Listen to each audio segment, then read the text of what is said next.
রাষ্ট্রের উন্নয়ন তখনই সম্ভব যখন গ্রামের উন্নয়ন হবে। প্রতিটি গ্রামকে স্বাবলম্বী করে গড়ে তুলতে হবে।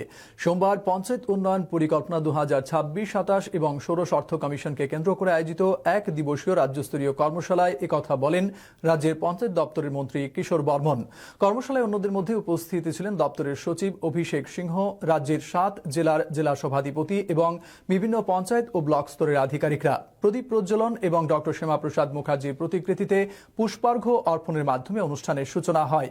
বক্তব্য রাখতে গিয়ে মন্ত্রী বলেন, গ্রামের সার্বিক উন্নয়নের জন্য সর্বাধিক গুরুত্ব দিতে হবে গ্রাম সভাকে। সাধারণ মানুষের সঙ্গে আলোচনা ও মতামতের ভিত্তিতে প্রতিটি গ্রামের পরিকাঠামোগত উন্নয়নের পরিকল্পনা গ্রহণ করতে হবে। তিনি জানান, ভিবিজি রামজির মাধ্যমে আগামী 5 বছরের মধ্যে প্রতিটি গ্রামের আমূল পরিবর্তন সম্ভব যদি পঞ্চায়েত স্তরের জনপ্রতিনিধি ও আধিকারিকরা সম্মিলিতভাবে আন্তরিক প্রচেষ্টা চালান।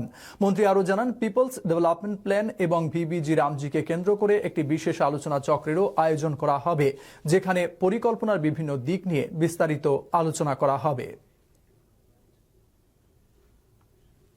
বিকশিত ভারত গঠন করার জন্য প্রত্যেকটা গ্রামকে বিকশিত করার মধ্য দিয়ে, প্রত্যেকটা পঞ্চায়েতকে বিকশিত করার মধ্য দিয়ে, স্বাবলম্বী করার মধ্য দিয়ে, স্বনির্ভর করার মধ্য দিয়ে,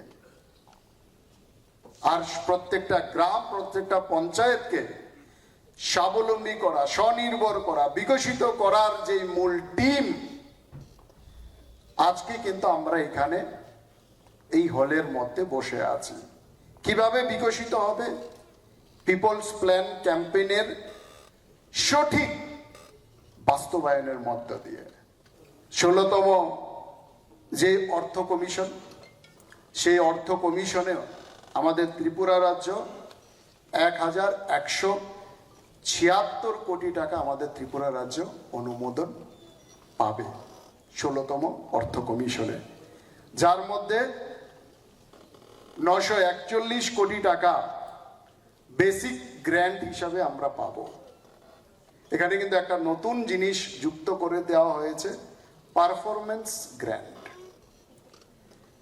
তো 1176 কোটি টাকার মধ্যে 941 কোটি টাকা আমরা বেসিক গ্র্যান্ট হিসাবে আমরা পাবো, আর 235 কোটি টাকা আমরা পারফরমেন্স গ্র্যান্ট হিসাবে